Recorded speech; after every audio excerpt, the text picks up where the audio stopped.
historic day. I'm sure lalo na sa mga pamilya na nabalo, naulila dun sa tens of thousands na pinatay na biktima ng so-called war on drugs, biktima ng extrajudicial killings. And I'm sure halos unbelieving as thrilled sila, lalo na dun sa pananalita ni Attorney Botuyan. Mabuhay siya, mabuhay ka Attorney Botuyan. Yung power at saka yung poetry nung sinabi niya. Wow, talaga, nakatagayan, no, sa bato, sa kasaysayan ng ating bansa.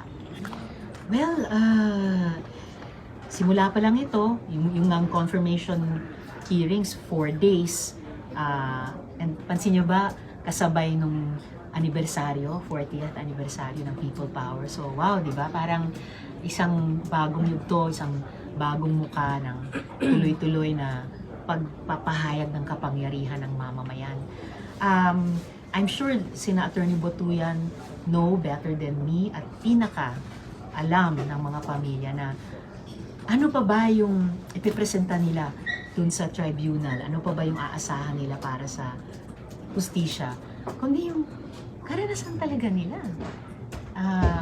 Yung the price they have paid para mag-survive hanggang sa araw na ito at para makarating doon sa Hague na maparinig doon sa mastermind nung suffering nila yung ganitong mga proseso.